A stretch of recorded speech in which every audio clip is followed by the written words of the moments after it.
Bismillahirrahmanirrahim. Assalamualaikum warahmatullahi wabarakatuh. Alhamdulillah, tsumma alhamdulillah, wassalatu wassalamu ala rasulillah wa ala alihi wa sahbihi wa walah wa la hawla wa la quwata illa billah, amma ba'd. Alhamdulillah, senang sekali bisa bertemu kembali di channel YouTube Magnet Rezeki. Saya doakan Anda semua mendapatkan keberkahan, kemuliaan, kejayaan, ketinggian dari Allah Subhanahu wa taala sehingga Anda semakin dekat dengan cita-cita Anda, harapan Anda, hajat-hajat Anda, dan juga semakin dekat dengan Allah Subhanahu wa taala. Amin ya rabbal alamin. Seperti biasa di channel ini kita akan membahas tentang materi magnet rezeki, bagaimana menarik rezeki dahsyat dengan cara Allah. Tapi sebelum kita lanjut kepada materinya, bagi teman-teman yang belum subscribe dan baru saja menemukan channel ini, silahkan subscribe. Insya Allah Anda akan mendapatkan materi-materi yang terbaik dari channel ini. Assalamualaikum warahmatullahi wabarakatuh. Alhamdulillah, alhamdulillah, wassalatu wassalamu ala rasulillah wa ala alihi wa sahbihi wa walah wa la hawla wa la quwata illa billah. Asyhadu an la ilaha illallah wa asyhadu anna Muhammadan abduhu wa rasuluhu la nabiyya ba'dah. Allahumma salli wa sallim ala nabiyyina Muhammadin wa ala alihi wa sahbihi ajmain, amma ba'd. Alhamdulillah, senang dan bahagia sekali bisa membersamai teman-teman semua di kesempatan sore hari ini, hari Sabtu tanggal 27 Agustus 2022, sebuah hari yang dititip oleh Allah Subhanahu wa taala untuk kita isi dengan aktivitas yang bermanfaat, dan hari ini insya Allah menjadi satu kesempatan yang baik ya bagi kita semua untuk belajar bersama ya. Hari ini tema kita adalah hakikat kekayaan ya dan cara meraihnya ya. Mudah-mudahan teman-teman semuanya insya Allah mau menjadi orang kaya semua ya. Amin, amin ya rabbal alamin ya. Dan nanti kita akan bincang-bincang tentang hakikat kekayaan di dalam Islam, lalu kemudian bagaimana sih cara meraihnya, dan kemudian juga nanti akan ada sesi-sesi tanya jawab ya. Silakan teman-teman semuanya kalau seandainya ada yang ingin bertanya ya, nanti teman-teman bisa bertanya di kolom chat ya, untuk terutama yang ada di Zoom ya. Jadi di Zoom ini punya keistimewaan ya karena bisa bertanya langsung. Sementara untuk yang di YouTube ya, yang di YouTube ini biasanya cepat sekali ya komennya, jadi nggak kebaca ya, tapi saya bisa sedikit menyapa Anda semua. Jantisa Entis ya, dari mana ini Jantisa ya.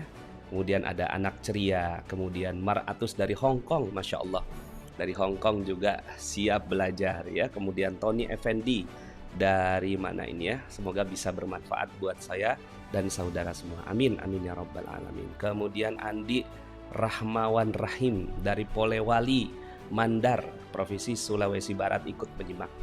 Semoga bisa dapatkan ilmunya sore ini, amin ya rabbal alamin.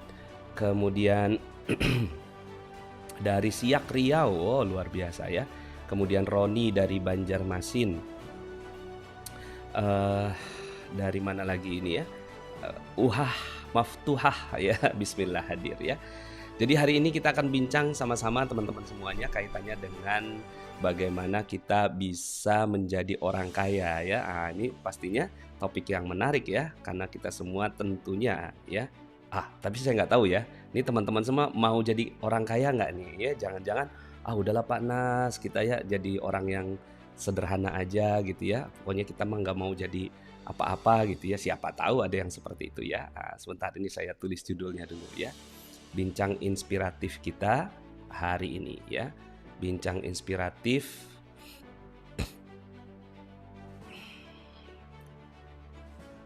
oke. Ya, kemudian dari Zoom juga ada berapa pesertanya ini, cukup banyak juga dari Zoom ya. Saya lihat ada 131 yang sudah bergabung di Zoom meeting ya, di Zoom meeting. Alhamdulillah. Tadi saya sempat kasih linknya ya, jadi yang ingin bergabung di Zoom, alhamdulillah ya. Yang ingin bergabungnya juga di Facebook, di YouTube ya, silahkan ya.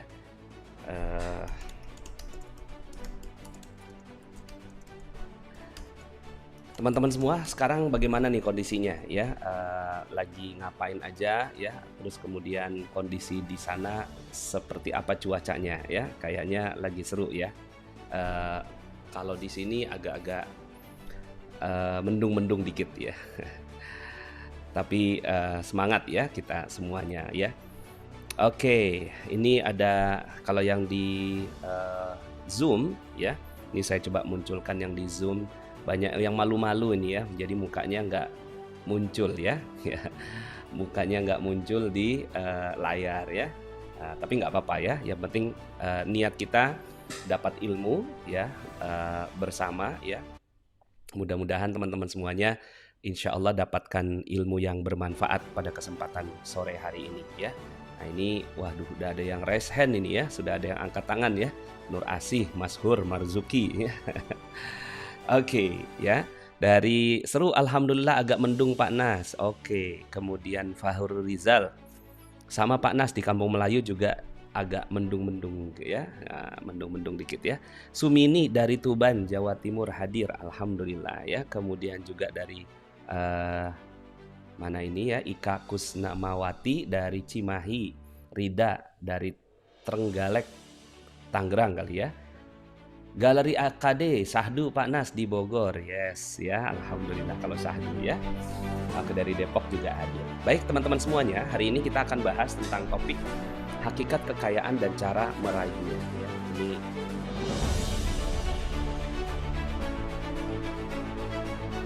enggak center ini ya. Ya, jadi begitu ya. Oke.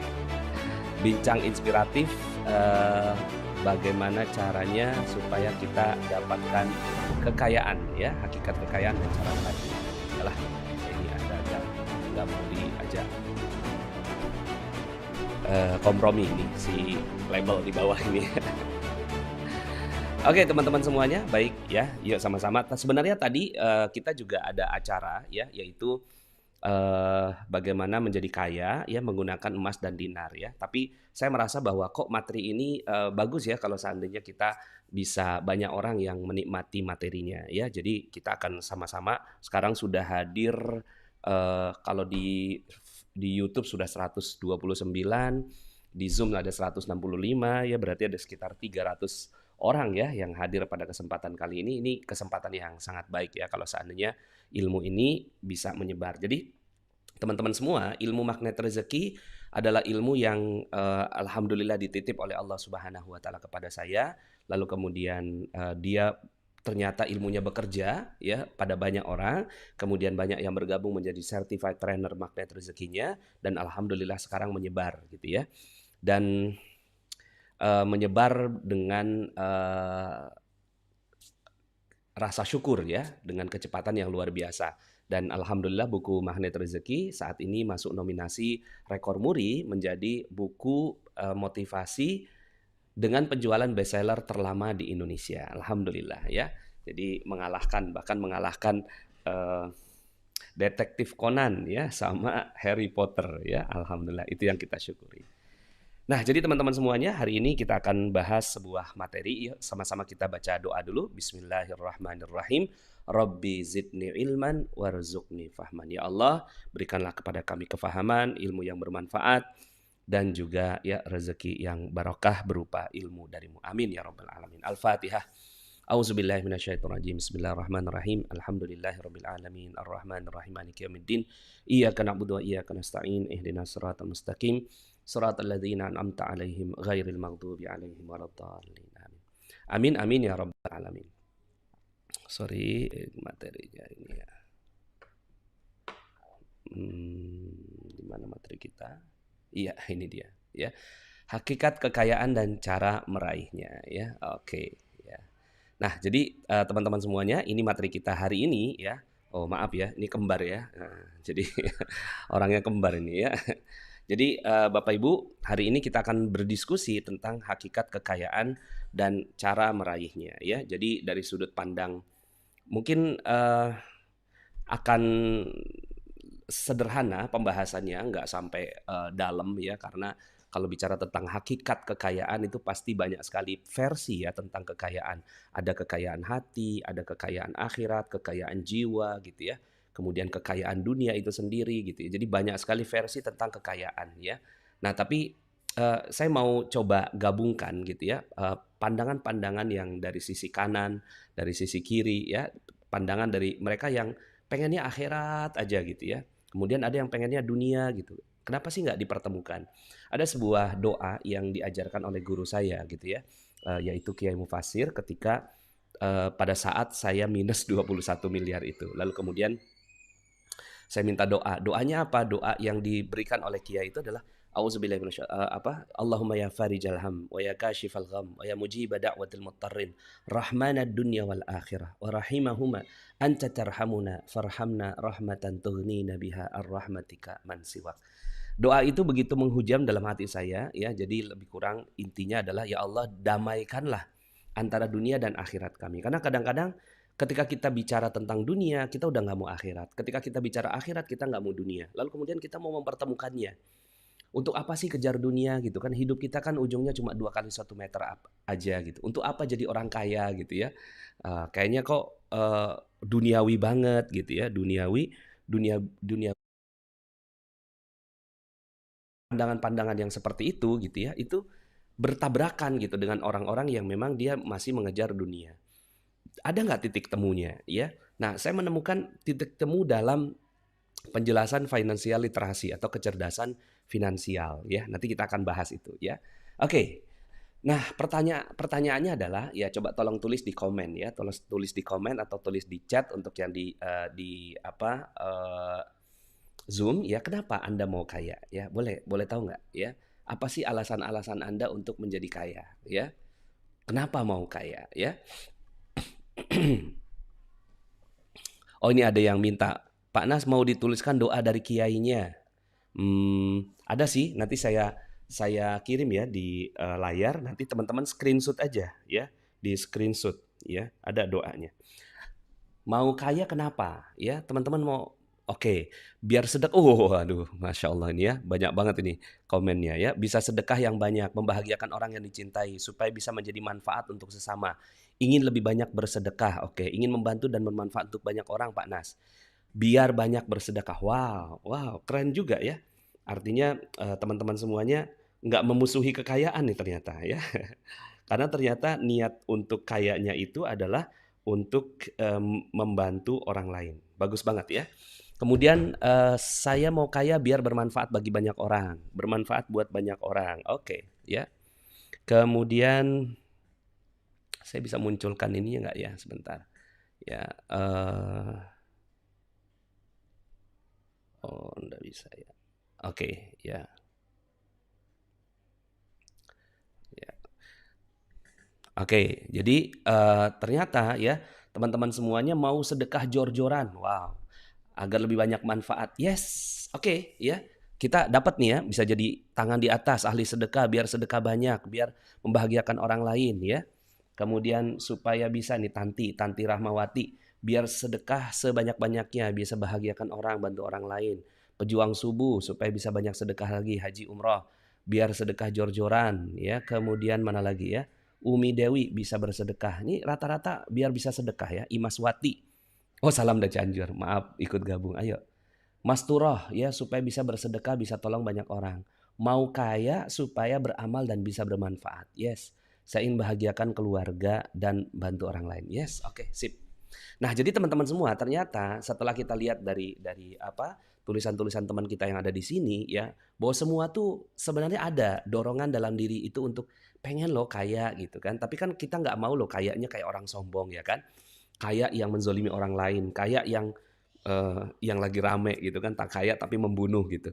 Kaya tapi masuk neraka, kita nggak mau gitu ya. Kaya itu kita punya niatan-niatan yang luar biasa gitu. Saya salut sama teman-teman semua. Dan karena ada sebagian orang di luar sana yang memusuhi kekayaan.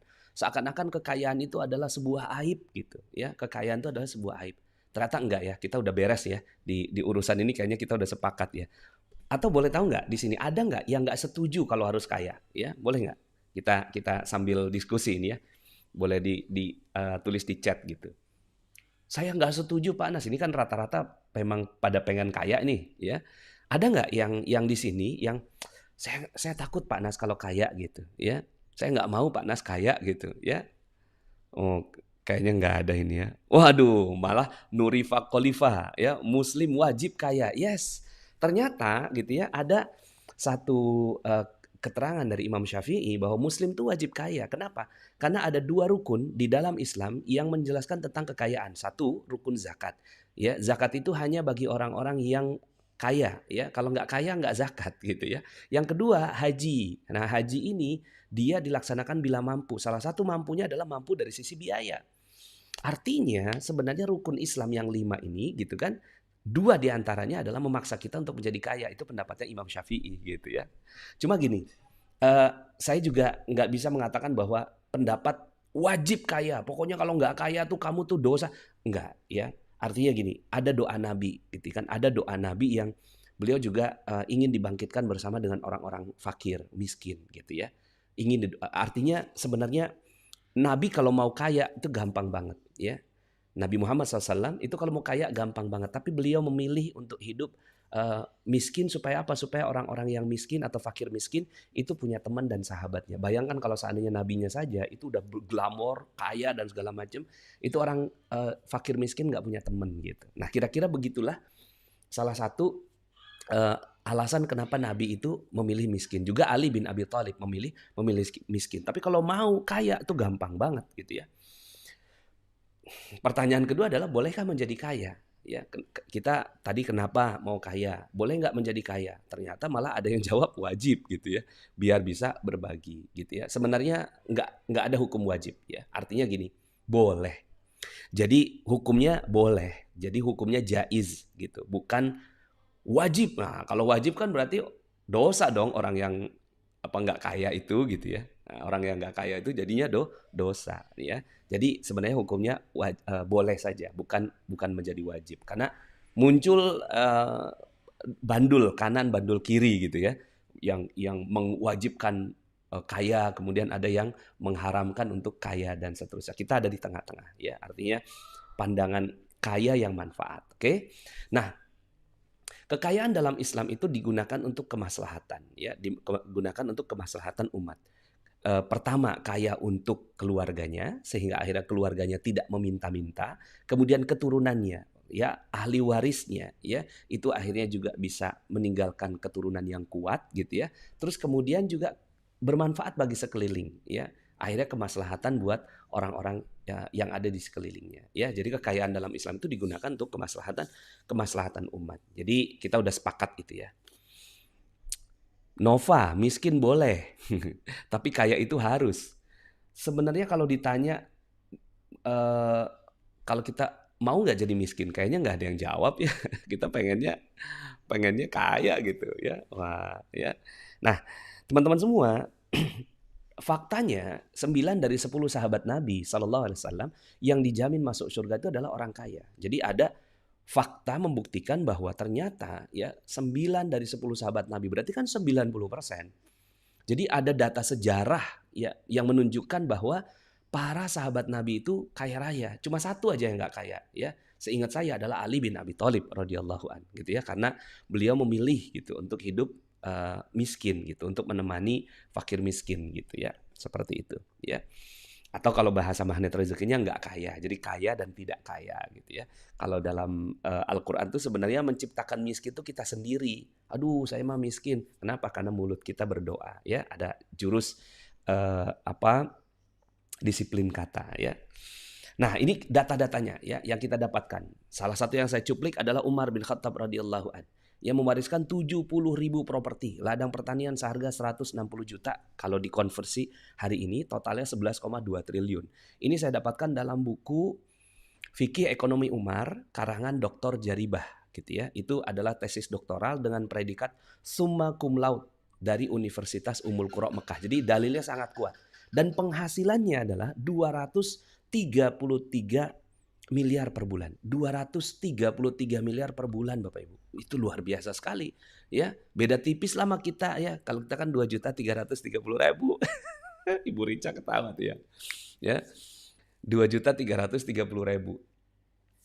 Ya beda nol doang gitu ya. Beda nol gitu. Nah, kalau sahabat Nabi itu Umar bin Khattab itu penghasilannya 233 miliar per bulan. Itu angka yang fantastis sekali, luar biasa. Angka yang dahsyat gitu ya. Angka yang luar biasa sekali. Penghasilannya 233 miliar. Kalau kita jadi Umar, penghasilan 233 miliar per bulan, apa yang kita lakukan Bapak Ibu ya? Wah, udah foya-foya gitu kan, beli jet dan segala macam. Tapi Umar 233 miliar per bulan, beliau punya 2 baju sudah terlalu berlebihan untuk Umar, gitu ya. Punya makan itu 2 lauk sudah terlalu berlebihan untuk Umar. Itu sampai sebegitu ya, luar biasa ya.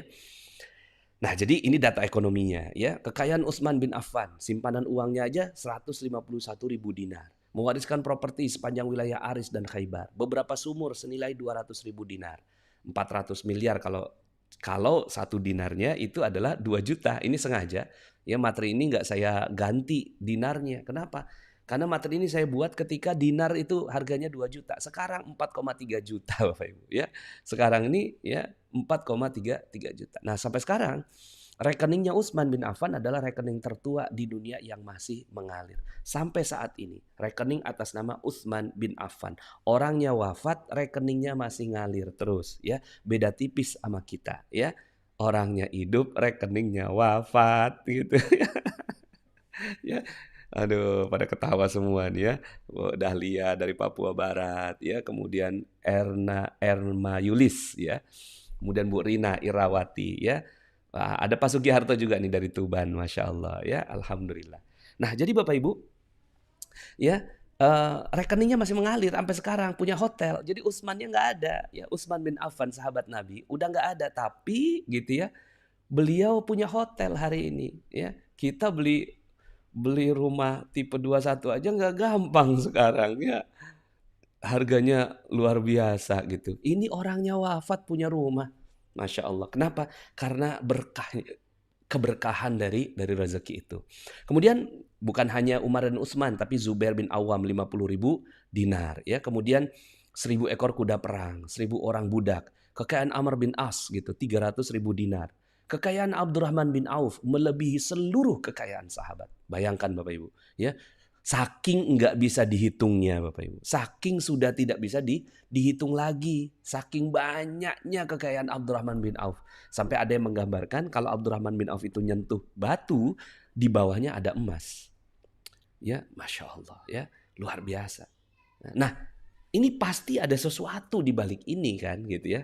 Nah, pertama yang kita ambil adalah ternyata para sahabat kaya raya. Ya udah, bismillah yuk sama-sama kita jadi orang kaya yuk gitu ya. Siapa yang setuju dengan saya? Katakan saya gitu. Yes. Bismillah yuk sama-sama kita jadi kaya. Yang kedua, ada keajaiban sebenarnya ya, ada keajaiban dari yang terjadi di zaman itu. Nah, ini yang kita mau wujudkan. Jadi ada 2 sisi. Satu, kita pengen kaya. Yang kedua, kita wujudkan nilai keajaiban itu. Maka di ilmu magnet rezeki yang kita kaji itu kan ilmu ma'unah itu, ilmu keajaiban, gitu ya. Maryam dapatkan makanan secara ajaib, Nabi Zakaria dapat anak secara ajaib. Kemudian Asif bin Barkhia, muridnya Nabi Sulaiman yang bisa memindahkan istana Ratu Bilqis sebelum berkedip. Itu adalah keajaiban-keajaiban yang terjadi di masa yang lalu. Maka ilmu magnet rezeki ya, salah satunya adalah untuk mengembalikan keajaiban itu ya.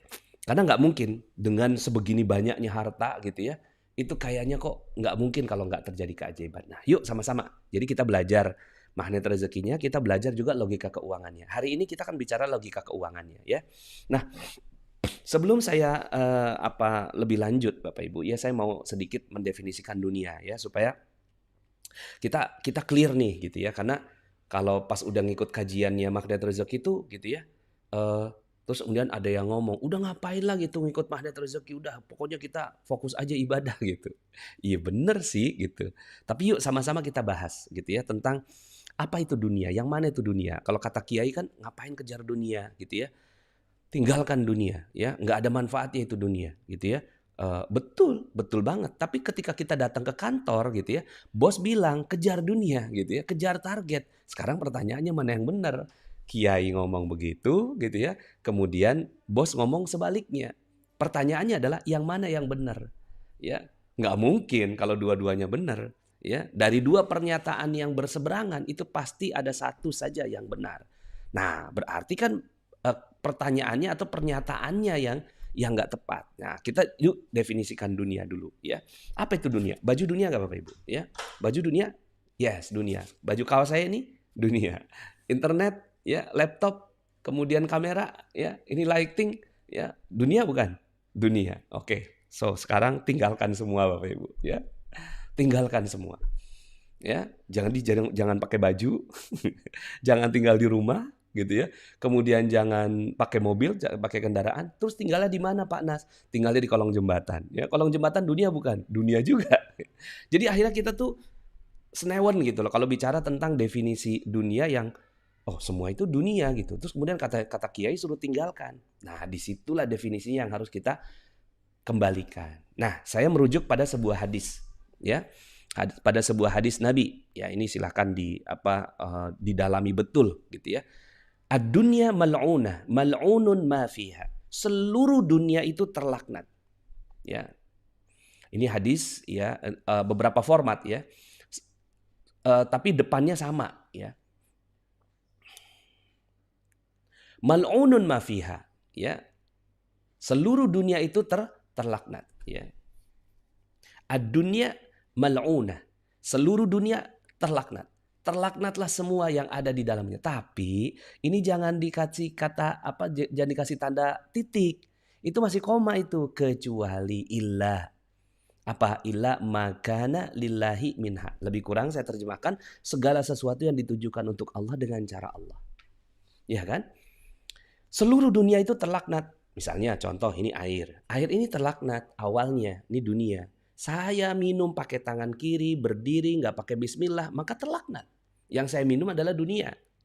Illa, kecuali kalau saya duduk, kemudian saya baca basmalah, kemudian ya saya pakai tangan kanan, ya Bismillahirrahmanirrahim.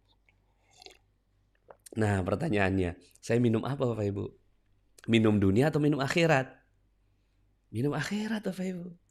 Jadi dia barangnya dunia, tapi bisa jadi kita jadikan dia sebagai akhirat. Maka seandainya saya pakai baju ini untuk kesombongan, gitu ya. Wah, cuma saya ini yang bisa pakai baju seperti ini. Itu baju dunia, tinggalkan. Jadi betul kata Kiai. Ya, tinggalkan dunia itu. Karena dunia itu terlaknat. Tapi kecuali kalau seandainya pakaian itu digunakan untuk menghormati orang lain. Saya dalam hal ini gitu ya, niat saya untuk menggunakan jas ini adalah untuk menghormati yang hadir. Masa iya saya cuma pakai kaos aja gitu kan, nggak sopan nih Pak Nas, kira-kira begitu. Maka niat saya menggunakan ini adalah untuk memuliakan Anda yang sudah mengorbankan waktu, sinyal, ya, kuota gitu ya untuk ikut kajian ini. Maka itu niat saya. Maka kalau niat seperti itu boleh nggak? Bukan dunia lagi sudah, ya, bukan dunia, tapi dia akhirat, ya. Jadi boleh nggak pakai baju, ya? Ya boleh, ya. Tapi sebenarnya ya jawabannya itu tergantung.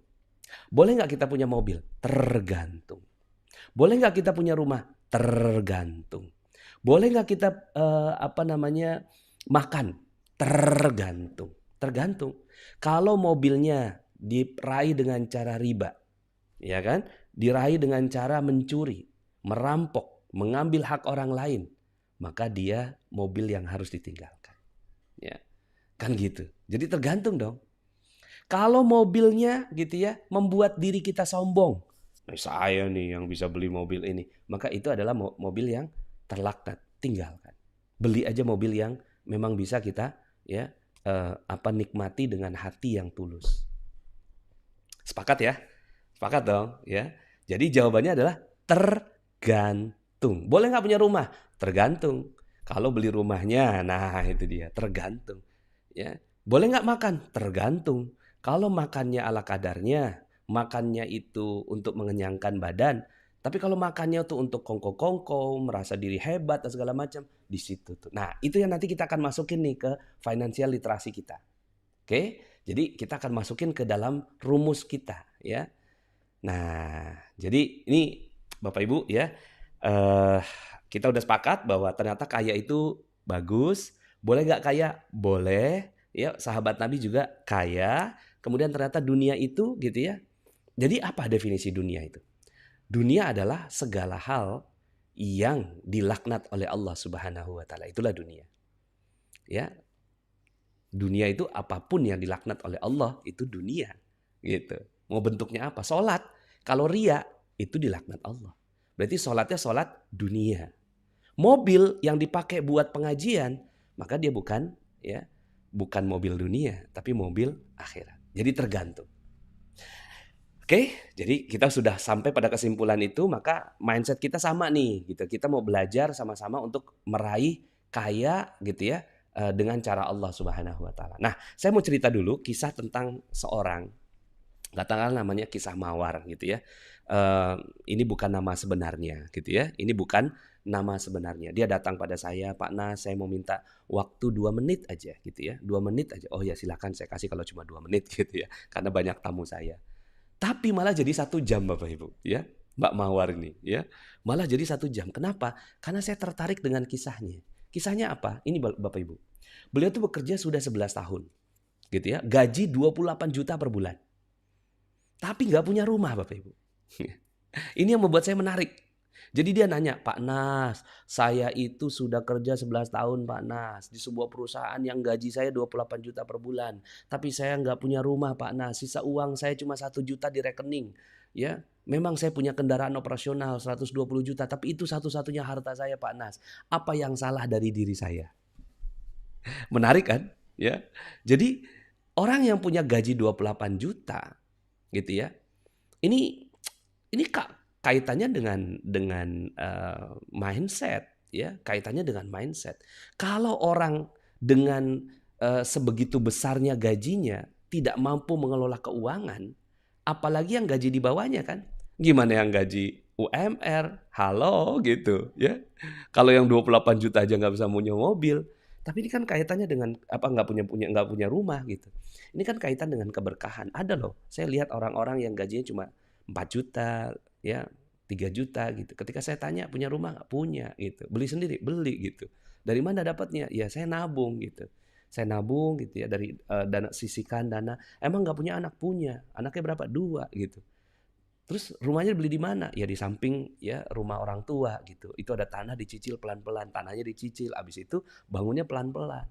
Itu temboknya masih tembok apa namanya nggak diaci, nggak dicat gitu. Yang penting saya nggak mau ngutang Pak Nas, nggak mau punya amanah. Itu keren banget. Tapi ada orang ya yang gajinya itu luar biasa besar seperti ini gitu ya. Tapi kok nggak punya apa-apa. Nah, jangan-jangan mindset kayanya yang nggak tepat.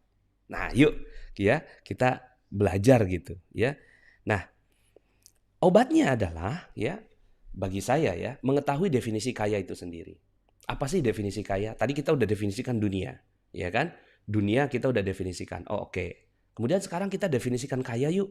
Kaya itu seperti apa sih gitu. Nah, setelah kita mendisiplin, setelah kita mengetahui definisi kaya, kita disiplin loh dalam melakukannya gitu. Dalam merintis jalan kaya itu. Sepakat nggak Bapak Ibu? Sepakat ya? Jadi mengetahui definisi kaya. Ini yang akan kita bahas nih.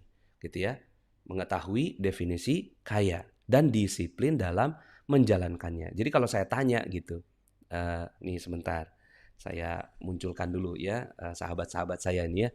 Mukanya banyak yang udah muncul ya kan. Nah, ini Safira, Rika, Ermal Yulia ya. Bu Dwi Suharti dari Cilacap, Pipit Sri Subekti gitu ya. Waduh, senang ya. Ini yang resen-resen nih mukanya harus muncul ya. Kemudian ada Pak Dartomo ya.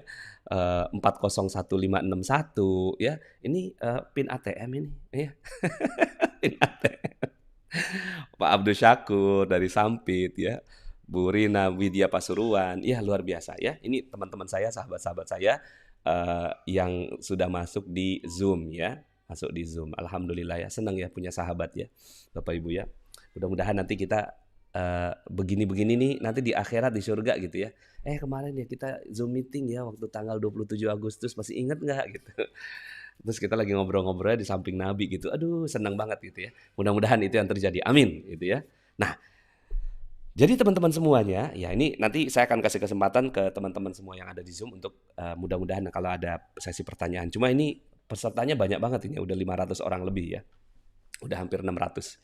Jadi mengetahui definisi kaya dan disiplin dalam merintis jalan kaya. Jadi kalau saya tanya nih, teman-teman semuanya jangan-jangan nggak tahu nih, apa bedanya kaya dan miskin? Kalau bahasa magnet rezekinya tidak kaya gitu ya. Apa sih bedanya gitu? Di mana bedanya? Anda ngelihat orang, bisa nggak Anda lihat bahwa ini orang kaya nih gitu? Bisa nggak Anda lihat, itu orang kaya tuh gitu? Bisa nggak? Nggak bisa Bapak Ibu, nggak bisa. Jadi kalau kita ngelihatnya pakai mata nih, gitu ya, pakai mata, oh itu orang kaya gitu. Berarti Bapak Ibu mendefinisikan kaya dengan tidak tepat. Di situ uh, punca persoalannya, sebab persoalannya. Ya, di situ sebab persoalannya karena kita keliru dalam kita tidak tepat dalam mendefinisikan kaya. Ada orang naik Alphard, oh itu orang kaya. Enggak Bapak Ibu, enggak begitu. Ya.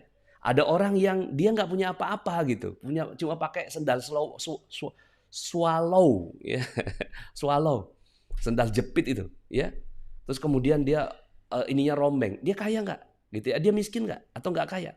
Belum tentu Bapak Ibu, belum tentu. Jadi Anda nggak bisa ngelihat dari fisiknya. Nah, ini yuk sama-sama kita rapihkan dulu mindset kita. Sehingga akhirnya Bapak Ibu nggak terjebak sama Doni Salmanan, kemudian Indra Kents gitu loh. Ya. Yang kemarin-kemarin rame itu loh. Ya kan itu triliunan loh Bapak Ibu. Kripto sekarang gitu kan. Ya. Ini kenapa? Karena kita nggak tahu definisinya gitu. Dan begitu banyak channel YouTube di luar sana yang menjelaskan tentang teori-teori kekayaan dan segala macam, Anda jadi kebingungan kan, gitu. Nah, jadi teman-teman semuanya ya, kalau Anda udah tahu nih definisi kaya ini, Anda nggak akan kegiur sama yang namanya Indra Kents itu.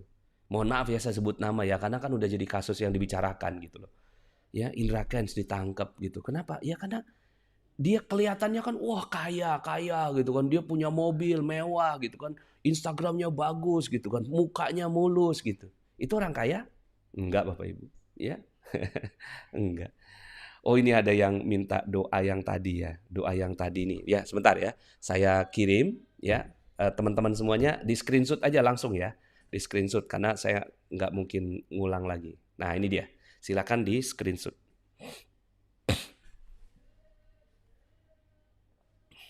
Ya, silakan di screenshot ya. Ini doa yang dikasih oleh guru saya kepada saya. Jadi kalau ada yang mau Pak Nas minta ijazah doanya ya dengan ini saya ijazahkan doa ini ya. Dan saya tidak mungkin mengijazahkan doa yang saya belum mencintainya. Ini karena saya sudah mencintainya, saya sudah menghidupinya, maka ini doa yang dikasih kiai ke saya. Allahumma ya farijal ham wa ya kashifal gham wa ya mujiba da'watil muttarrin rahmanad dunya wal akhirah wa rahimahuma anta tarhamuna farhamna rahmatan tughnina biha ar-rahmatika man siwak. Nah, itu ada teks bahasa, ada teks ininya ya, Arab, ada transliterasinya ya, kemudian ada artinya di bawah ya. Oke, sudah di screenshot ya, sudah ya. Cekrek gitu aja. Nah, udah. Nah, saya akan hilangkan lagi ya supaya kita fokus ke materi. Oke, nah sekarang ya kita mau definisikan kaya itu seperti apa Pak Nas. Nah, yuk sama-sama kita masuk ke grafik ya. Grafik ini grafik yang akan saya sampaikan kepada Bapak Ibu semua. Ini benar-benar saya tuh Bapak Ibu ya, dengan grafik ini saya jadi betul-betul paham yang namanya kaya itu apa gitu. Jadi definisi kaya itu benar dan kita bisa meraihnya ya. Nah, jadi saya ini kan dengan balok ini Bapak Ibu ya. Saya bagi atas bawah ya. Kemudian ini ya. Dan nanti saya mau kasih PR sama Bapak Ibu, boleh nggak? Bapak Ibu harus bisa menjelaskan ini ke orang-orang. Misalnya nih, istri dengerin kajian ini, maka jangan kasih video ini ke suami tapi Anda yang jelaskan grafik ini ke suami gitu. Ya, Pak, tadi tuh Pak gitu. Saya tuh dapetin materi seperti ini gitu, ya. Dapetin materi seperti ini kok kayaknya bagus. Yuk kita bahas yuk tentang definisi kekayaan kayak gini gitu, ya. Jadi tantangannya adalah PR. PR-nya adalah Anda menjelaskan ini ke keluarga Anda. Ya, secara ambil kertas, tulis, coret-coret gitu ya. Ya, jadi supaya semua jadi paham tentang kaya dan tidak kaya. Oke. Saya pakai warna merah sekarang ya. Jadi orang yang tidak kaya itu alur keuangannya begini Bapak Ibu. Oh ya, ini saya jelaskan dulu. Yang ini apa? Yang ini yang atas ya, ini adalah income. Ya kan? Yang ini outcome atau expense ya, bukan outcome. Expense kalau bahasa Inggrisnya. Jadi income sama expense. Income itu adalah uang masuk, expense itu adalah uang keluar. Nah, yang kanan kiri, yang ini adalah beban, pakai bahasa Indonesia aja deh. Kalau bahasa Inggrisnya liabilitas. Yang di sini aset atau bahasa Indonesianya harta. Gini ya. Nah, ini pelajaran apa ini? Pelajaran akuntansi sederhana ya. Pelajaran akuntansi sederhana. Supaya Bapak Ibu jelas dan akhirnya nggak mudah ke apa? Bahasa magnet rezekinya apa ya? Nggak mudah silau ya dengan orang yang katanya kaya gitu ya. Karena kita tahu bahwa kaya tuh nggak mungkin begitu gitu ya. Definisi kaya tuh nggak gitu. Nah, kita mulai dari warna merah. Orang yang nggak kaya itu alur keuangannya seperti ini Bapak Ibu. Begini, masuk di expense, lalu keluar. Ini namanya, mohon maaf ya pakai bahasa umum, poor. Jadi orang yang poor, orang yang nggak kaya, itu adalah orang yang alur keuangannya itu nggak ada yang masuk ke bawah. Dia hanya masuk ke income expense gitu ya. Mau dia penghasilannya 1 juta, mau dia penghasilannya 2 juta, mau dia penghasilannya 5 juta, ya. Mau dia penghasilannya 28 juta seperti Ibu Mawar gitu ya. Itu sama. Ini yang terjadi. Jadi sebenarnya Ibu Mawar ini gitu ya. Itu sebenarnya hakikatnya apa gitu. Ya, dia ternyata bukan orang kaya Bapak Ibu. Kenapa? Karena kan nggak ada yang kesisa. Oke? Nah, jadi inilah orang yang nggak kaya itu. Mau dia penghasilannya 100 juta Bapak Ibu. Ya, kemarin tuh ada di YouTube saya ngelihat ada kajian tentang nih teman-teman yang banyak startup yang kemarin-kemarin tuh kayaknya hidupnya glamor, ngopinya di Starbucks dan segala macam sekarang dipecat-pecatin, ya kan? Dipecat-pecatin nggak ada startup lagi sekarang. Kemudian ada yang cryptocurrency, ini jatuh. Kemudian ada apa namanya tuh Instagramable itu loh, artis-artis Instagram itu. Itu banyak yang sekarang ini dia masuk dalam poor. Kenapa? Ya karena penghasilannya 5, keluarnya 5. Ya, penghasilannya 10, keluarnya 10. Nah, sekarang coba tanyakan pada diri sendiri. Nggak usah ditulis di komen, nggak usah tulis di chat ya. Kita nih masuk golongan ini nggak? Ya, kalau kita nih Pak Nas ya gajinya 5 koma Pak Nas, tanggal 5 sudah koma gitu. Tanggal 5 sudah koma gitu. Ya, gimana? Nah, ini yang kriteria ini. Income sama expense-nya itu begini alurnya. Jadi ini orang yang poor. Nah, sekarang saya pakai warna kuning untuk menceritakan tentang alur keuangan orang yang nah, ke sini dia. Ini namanya orang yang middle.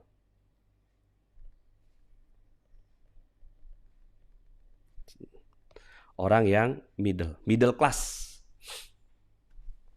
Orang yang middle class. Orang middle class itu ya selebgram ya, selebgram. Nugen TV nih ikut nih. Wah, ternyata nyimak juga abang kita, ya. Nah, jadi ya, ini yang warna kuning nih, ya. Orang middle tuh beli apa? Nah, beli liabilitas. Apa bedanya? Ya, apa bedanya harta dengan beban? Bedanya di sebuah kata. Namanya cash flow. Oke. Kalau cash flow-nya out, dia adalah beban. Kalau cash flow-nya in, itu adalah harta. Gitu. Ya. Jadi ini yang membedakan itu. Jadi kalau seandainya dia beli rumah nih. Rumah itu beban atau aset? Tergantung. Ya, di situ tuh. Rumah itu beban atau aset? Tergantung. Kalau rumahnya itu cuma ngeluarin duit doang dan nggak ada yang masuk, gitu ya, nggak ada yang masuk, berarti rumah ini adalah rumah beban. Ya, keluar listrik, keluar air, keluar gas, keluar internet, gitu ya. Tapi nggak ada yang masuk. Maka rumah ini adalah rumah beban. Contoh, ada seorang yang dia tinggal di Jakarta. Di Jakarta itu dia ngontrak, gitu ya. Punya rumah lah katakan. Dia tinggal di Jakarta punya rumah gitu. Terus kemudian pada saat dia kerjaannya bagus gitu, dia masih bisa tinggal di Jakarta tuh dengan penghasilan katakanlah 15 juta per bulan gitu. Masih ada uang masuk, ya dia istirahat di situ gitu ya dan segala macam. Terus ternyata dia eh, pekerjaannya itu ya dikatakanlah berganti pekerjaan, udah nggak di situ lagi dan gajinya sekarang tinggal 8 juta. Tapi dia masih memaksakan diri tinggal di situ. Maka sebenarnya rumah itu yang awalnya menjadi aset sekarang sudah menjadi beban. Nah, teman-teman semua, Anda kalau mau jadi kaya, itu Anda harus tahu betul dan Anda harus benar-benar memutuskan, mengetahui ini beban atau aset. Ya. Ini beban atau aset. Ya. Nah, rumah itu terus kemudian contoh-contoh lain. Ya. Contoh-contoh lain, rumah, kendaraan. Ini saya tulis di sini ya, rumah, kendaraan. Tapi kendaraannya yang ngabisin duit ya kan. Terus kemudian utang atau mohon maaf ya, amanah. Ini adalah beban. Piutang juga sama. Piutang itu beban teman-teman semua. Jadi Anda gampang nggak misalnya nih ada orang datang gitu kan. Bu Pipit, Sri Subekti gitu. Saya itu gitu ya nggak punya uang gitu. Minta tolong dong saya pinjam dulu gitu. Terus hati terenyuh tuh Bu Pipit tuh. Biasa kan gitu kan. Kita orang Indonesia tuh. Kemudian akhirnya kita pinjemin gitu. Terus pada saat dipinjemin udah batas waktu. Terus kemudian kita pengen nagih gitu. Banyak nggak kejadian galakan yang ditagih? Nah itu beban. Ya, jadi piutang itu beban. Makanya kalau seandainya itu sebisa mungkin Anda nggak memberikan piutang. Ya, ingat-ingat kata-kata yang ada di warteg sebelah sono ya. Warteg tetangga itu ya. Ya, di situ ada tulisannya tuh. Jepang hancur karena bom.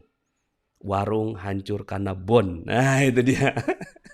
Ya, bon. Ngebon dulu ya gitu. Ya, James Bond gitu ya. Jadi piutang ini, jadi Anda gini, kalau ada teman datang, kan Anda juga nggak mau orang pelit kan, menjadi orang yang kikir gitu, nggak mau. Ketika orang datang gitu ke Anda, maka apa yang Anda lakukan gitu? Dia minjem nih 1 juta, aduh mohon maaf ya kalau 1 juta saya nggak bisa kasih, tapi ini 100 ribu nggak usah dikembaliin gitu. Ya 100 ribu nih saya nggak usah kembaliin ya, 50 ribu lah, yang misalnya Anda sanggup 50 ribu, ya kasih 50 ribu. Mohon maaf ya saya nggak bisa kasih lebih gitu. Dan ini kalau kamu nggak balikin juga nggak apa-apa, tapi kalau kamu balikin alhamdulillah gitu. Jadi mulai dari sekarang Anda harus tahu kenapa selama ini keuangan Anda nggak pernah berhasil. Nih piutang, udahlah utang, piutang, ya atau amanah. Kalau bahasa kita kan sekarang amanah, ya kan. Kredit, pay letter, nah ini nih, kredivo, ya ajarin nih, ya. Itu tuh beban gitu ya. Beban itu. Nah, orang yang middle biasanya begitu. Orang yang middle tuh biasanya dia pengeluarannya itu dipakai untuk membeli gitu kan liabilitas ini, membeli beban. Kemudian nih ibu-ibu yang sering ke mall, barang-barang lucu. Ya. Barang-barang lucu itu beban, liabilitas. Coba dibeli gitu kan, nyampe di rumah, kenapa tadi beli ini ya? Gitu kan. Oh, karena diskon. Gitu. Karena diskon, tahu-tahu menjadi beban di rumah. Dipakai kagak. Cuma jadi menu-menuin tempat. Akhirnya kita ngerasa, kenapa ya rumah saya kok sempit banget? Bukan rumah yang sempit, barang yang kebanyakan. Tuh, barang-barang lucu, mubazir. Kongko-kongko. Ya. Kongko-kongko nggak jelas. Minumnya di Starbucks. Pengen ikut gaya. Ini gaya-gaya hidup. Makanya obat dari ini ya, Bapak Ibu silakan dengerin audio saya berjudul Jurus Kerangkeng Uang. Kerangkeng uang. Anda harus kerangkeng karena uang itu seperti hewan yang liar. Ya. Hewan itu ya seperti uang itu seperti hewan yang liar. Kalau Anda nggak kerangkeng, dia pasti pergi Bapak Ibu. Nah begitu juga dengan uang itu. Anda harus mengkerangkeng. Jadi udah jelas ya di sini. Terus kemudian Bapak Ibu di sini riba. Nah ini ada yang namanya tangible liabilitas, ada yang intangible liabilitas. Tangible ini artinya yang ketahuan, yang memang kelihatan gitu barangnya itu, beban yang kelihatan. Tapi kalau ada beban-beban yang nggak kelihatan dan bahkan kadang-kadang kita nggak tulis itu, gitu. Seperti misalnya sekolah anak.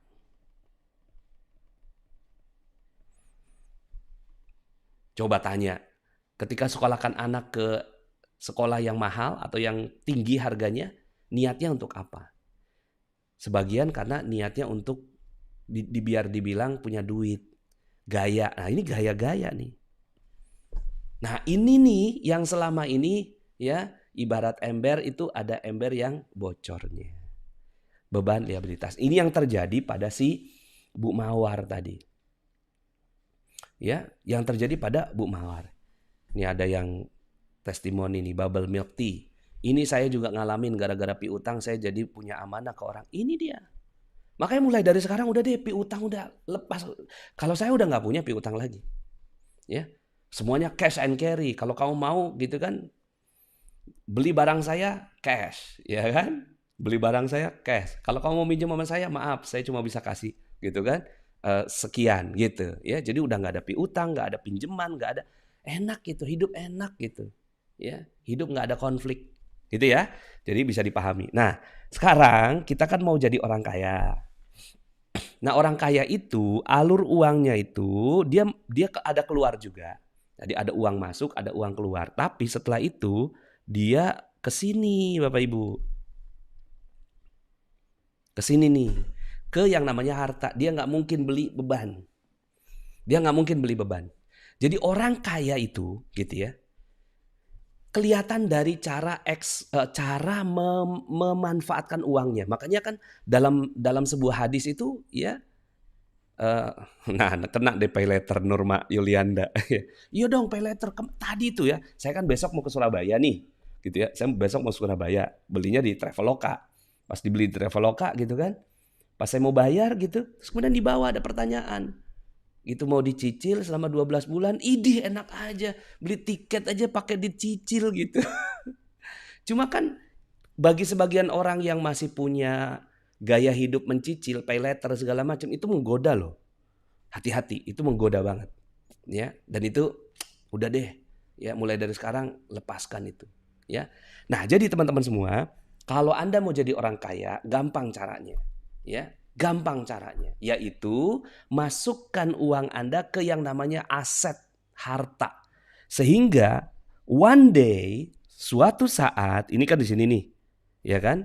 Titiknya begitu. One day, suatu saat, si ini akan masuk ke begini. Ini yang membedakan orang rich. Ya. Jadi alur uangnya itu malah masuk ke in. Ya, seperti misalnya rumah sewa, kos-kosan, dia punya kos-kosan. Mungkin dia adalah seorang guru, tapi dia punya kos-kosan, punya pom bensin, punya villa, punya rumah makan gitu, ya. Ya. Nah, itu namanya aset, harta, kos-kosan. Apalagi ya, Gojek. Ya kalau Gojeknya memang memungkinkan ya, atau saya nggak usah sebut merek deh, kendaraan sewa. Kendaraan sewa, kos-kosan, kendaraan sewa. Termasuk juga diantaranya gitu ya, ilmu. Hari ini nih Bapak Ibu sekarang gitu ya. Bapak Ibu sekarang ini ngikutin materi saya. Ini ilmu ini aset Bapak Ibu. Aset. Ya. Aset yang berharga.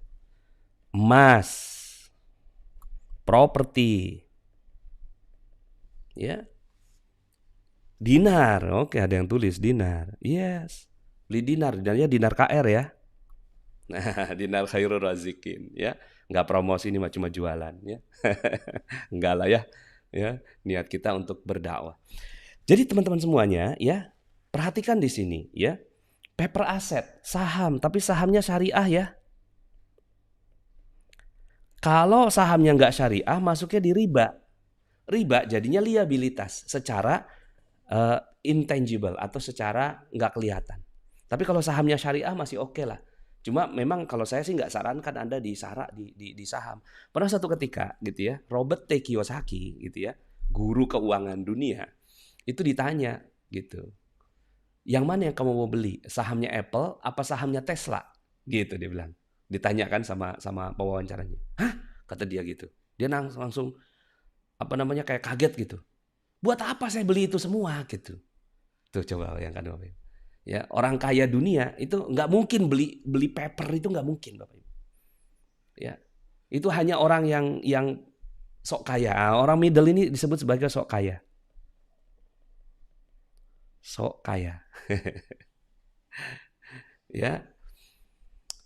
Jadi beli aset, beli stok itu udah bukan merupakan opsi bagi orang yang sebenarnya kaya gitu. Dia tuh pasti membeli aset real yang bisa dipegang gitu Bapak Ibu. Ya, boleh desa wisata, boleh beli kebun, ya kebun yang menghasilkan, ya kebun-kebun yang menghasilkan. Nah, jadi Bapak Ibu sebenarnya Anda bisa mulai kaya dari sekarang. Jadi jangan nunggu nanti 5 tahun lagi baru Anda kaya. Ini mindset yang harus Anda ganti hari ini. Ya, jadi kalau ditanya kapan Anda mau kaya? Today. Coba tulis di komen. Ya, kapan saya mau kaya? Hari ini. Nah, tulis ya. Kapan saya mau kaya? Tanda tanya, jawab sendiri. Hari ini. Yes, today. Hari ini. Hari ini Anda kaya. Udah langsung kelihatan gitu loh Bapak Ibu. Orang kaya itu dari apanya? Dari expand-nya. Ya, wah insya Allah saat ini, yes, kaya. Kapan saya mau kaya? Hari ini, yes. Keren ya, di chat ini langsung cek gitu ya. Today is the day. Hari ini adalah hari di mana Anda kaya. Jadi mulai kayanya itu di mindset dulu. Mindset bahwa Anda beli gitu kan sesuatu yang memang Anda pegang. Jadi barangnya tuh barang yang real. Jadi jangan mau digoda-goda beli kripto. Ya, kripto tuh bukan aset Bapak Ibu. Kripto tuh di sini. Ya. Kripto tuh saya mah agak aneh aja gitu. Orang yang ya pokoknya Anda belajar deh dengan orang-orang kaya dunia gitu. Ya memang ada yang muslim, ada yang nggak muslim gitu. Cuma memang mereka mindsetnya tuh bener. Nah termasuk nanti di sini ilmu-ilmu ibadah jadi aset kan. Rumah yang baiti jannati. Rumah kalau ribut melulu, di dalamnya ribut melulu, itu rumah beban namanya. Tapi kalau rumah yang ketika Anda pulang ya ke tempat itu Anda merasa tenang, Anda merasa dapat inspirasi gitu. Itu adalah rumah yang aset. Jadi Anda sekarang sudah mulai bisa membedakan apa itu aset, apa itu liabilitas. Sekolah anak bisa jadi aset. Asalkan Anda betul-betul niatnya benar. Oke? Nah, saya mau mereview. Nah, ini orang yang poor, orang yang nggak kaya. Sementara orang yang sok kaya atau middle class, ya udah punya gaji, merasa gajinya gede, tapi dipakai untuk membeli beban. Sehingga akhirnya apa yang terjadi gitu ya, dia menjadi middle class. Nah, yang middle class ini gitu ya, dengan kondisi-kondisi saat ini seperti sekarang, itu gampang rentan turun derajatnya. Dari middle ke poor. Nah, sementara orang yang kaya adalah orang yang dia ya alur keuangannya itu ke ya aset yang someday dia bisa masukkan ke ya pemasukan in-nya ya. Nah, ini yang disebut sebagai rich. Nah, jadi kelihatan kan Bapak Ibu ya? Kelihatan ini di screenshot, ajarkan ke suami, suami ngajarkan ke istrinya, orang tua ngajarkan ke anaknya, anak ngajarkan ke orang tuanya, tetangga ngajarkan ke tetangganya. Ini dibahas cuma memang kajian kayak gini nih nggak dibahas di masjid ya. Coba ya khutbah Jumat. Ma'asyiral muslimin, sidang Jumat yang dirahmati Allah. Hari ini kita akan belajar tentang kekayaan. Kayaknya enggak ya, enggak pernah denger ya. Enggak ada. Di pelajaran khutbah Jumat enggak ada. Makanya kita syukurilah ya. Padahal dalam Al-Qur'an tuh banyak ayat-ayat ya tentang tentang mubazir, kan nggak boleh mubazir, harta segala macam itu diajarkan gitu. Tapi ketika ke masjid udah nggak diajarin semua itu, ya. Hari ini dan seterusnya. Kalau income masih pas-pasan, strateginya bagaimana? Kalau income pas-pasan, langsung aja Anda beli emas. Langsung Anda beli emas yang harganya mulai dari 40.000. Kalau di Magnet Rezeki kan ada MR Gold, harga mulai dari 40.000. Walaupun silakan Anda mau beli emas merek apa silakan. Cuma nasihat saya adalah Anda beli yang spreadnya paling rendah. Artinya ketika dijual kembali itu nggak jatuh banget, gitu. Nggak jatuh banget. Jadi misalnya nih Anda punya gaji, gitu ya. Anda punya gaji katakanlah suami 3 juta, istri 2 juta, gitu. Berarti kan 5 juta nih. Anda langsung jadi orang kaya hari ini. Gimana caranya? Langsung sisihkan beli 500.000, belikan emas. Pak Nas, nyimpennya itu loh Pak Nas. Nyimpennya di mana gitu, nanti bingung. Ya Anda harus, kalau Anda mindsetnya begini, maka Anda mindset nyimpen ini namanya. Mindset menabung. Makanya ada surat Yusuf. Ya, surat Yusuf itu ada ilham. Ilhamnya 7 sapi kurus memakan 7 sapi yang gemuk. Nah, itu kan tanda semua diajarkan oleh Allah Subhanahu wa taala dengan surat Yusuf itu. Jadi Anda punya 5 juta, langsung 500.000 beli emas, Anda langsung jadi orang kaya udah. Anda langsung jadi orang kaya. Pak Nas, emas itu kan pertumbuhannya nggak terlalu bagus. Gimana kalau seandainya saya mau beli yang lebih bagus? Ya, saran saya, Anda kalau punya uang di bawah 1 tahun, ini 1 tahun, ini 7 tahun. Ya. Kalau punya uang antara 0 sampai 1 tahun, ini nggak usah dijadikan sebagai emas. Ini biarin aja ke digital aja. Maksudnya di bank ya. Di bank syariah BSI misalnya. Tapi kalau uangnya 1 tahun sampai 7 tahun, itu belikannya emas. Jadi tergantung nih, Anda mau punya uang yang nggak bakal dipakai nih selama 1 tahun sampai 7 tahun, belikannya emas. Kalau di atas 7 tahun, belikannya properti. Belikannya properti. Nah, disinilah dakwah Magnet Rezeki. Dakwah Magnet Rezeki itu ingin mengajak ke emas dan properti. Makanya besok gitu ya, saya juga ngisi secara daring di Tegal. Kita bikin lagi kafling durian gitu. Emas kita bikin. Karena memang inilah bisnis-bisnis akhir zaman ini ya. Bisnis akhir zaman. Nah, jadi terjawab ya. Mau Anda punya penghasilan 5 juta, ya udah langsung aja 500.000. Karena kaya itu perlu disiplin. Seperti yang tadi materi saya ini ya. Disiplin merintis jalan kaya. Mulai dari 500.000 tiap bulan, nambah. Waktu itu ada ya. Seingat saya itu tukang pecel. Dia tuh ketika ngelihat MR Gold, lalu kemudian yang dia lakukan itu dia beli gitu untuk nabung haji. Bayangkan Bapak Ibu, dia nabung haji, ya kan? Dia nabung haji, ya. Nabung hajinya itu beli MR Gold yang seharga 70 ribuan tiap bulan, 70 ribu, 70 ribu, naik lagi jadi 120 ribu, gitu kan, terus gitu ya. Terus gitu, dia beli selama lebih kurangnya 8 bulan. Bapak Ibu kira-kira nih, kalau tiap bulannya cuma 70 ribu, pergi hajinya kapan kira-kira? Pergi hajinya kapan?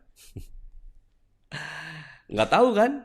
Mau berapa tahun tuh 20 juta kekumpul untuk dapetin kuota ONH biasa. Tapi Bapak Ibu, ajaib si ibu ini gitu kan, dapat kuota haji setelah lebih kurang 8 bulan nabung emas. Kok bisa? Ternyata orang tuanya udah beberapa tahun yang lalu meninggal dunia dan dia udah daftar haji. Dan ternyata diumumkan sama Kemenak itu bahwa porsi haji orang tua yang sudah wafat itu dikasih ke dia. Itu kan luar biasa. Itu kan namanya keberkahan. Dia juga nggak ngerti ilmunya. Tapi ketika dia udah mulai nabung haji gitu kan. Nabung haji. Dia nabung gitu ya. Emas itu ada keberkahannya. emas itu ada berkahnya, ya. Nah, so teman-teman semuanya, ya, ini saya supaya lebih enak ya, kelihatannya lebih profesional, bukan tulisan tangan, saya tulisin kayak gini lah. Jadi aset itu emas, properti, bisnis sampingan, rumah sewa, rumah baiti jannati, kendaraan sewa, saham syariah dan lain-lain. Untuk beban itu kredit, utang atau amanah, piutang, rumah kendaraan, traktir berlebihan, kongko-kongko, barang-barang lucu. Itu yang tangible, yang kelihatan. Yang intangible, beban itulah dosa, riba, permusuhan, persaingan, mubazir, kebodohan atau ketidakcerdasan, tidak sehat, ya. Badan nggak sehat, makan gorengan. Makan gorengan tuh beban. Makan makanan yang nggak sehat itu junk food itu beban. Nah, sementara aset itu adalah keberkahan, silaturahim, jaringan, ilmu-ilmu seperti magnet rezeki, sedekah, sehat dan lain-lain, ya. Tinggal disiplin, Bapak Ibu, ya. Tinggal disiplin. Mulai dari sekarang Anda langsung kaya sudah. Dan nggak kelihatan orang kaya itu. Nggak kelihatan orang kaya itu. Anda investasi di ilmu. Seperti misalnya di Tuban, Bapak Ibu ya. Waktu itu ada yang disebut sebagai kampung milioner kan? Kampung milioner. Kampung milioner. Ada yang tahu nggak ceritanya tuh? Ya, kampung milioner. Saking tempat itu mau jadi ada minyaknya gitu kan? Terus apa yang terjadi Bapak Ibu? Ya, udah selesai. Bedanya adalah ya waktu itu dia beli mobil, beli apa segala macam. Itu karena apa? Kebodohan, ketidakcerdasan ini nih. Ya. Nih, ketidakcerdasan. Uang yang ada gitu kan dipakai untuk beli mobil apa segala. Karena mindset yang nggak jelas gitu loh. Kaya itu dia pikir mobil. Apa yang terjadi Bapak Ibu setelah itu? Uangnya habis. Bedanya apa? Dulu punya sawah, sekarang nggak punya sawah. Padahal sawah itu aset. Coba bayangkan. Ya, ini ada pertanyaan. Emas untuk perhiasan atau emas yang seperti apa baiknya Pak Nas? Kalau emas perhiasan itu turunnya jauh. Ya, turunnya itu kalau emas perhiasan ya. Jadi emas nih, ada emas. Kalau mau beli emas ini ada pertanyaannya. Emas. Pertama ya, perhiasan. Perhiasan itu ini saya langsung tulis saja antara 10 sampai 20% turunnya. Ada emas yang merek AN gitu ya. Titik-titik gitu ya. Ini turunnya antara 11%. Nah, jadi silahkan. Jadi kalau beli emas, perhiasan Anda turun. Bahkan bisa jadi sampai 30% loh.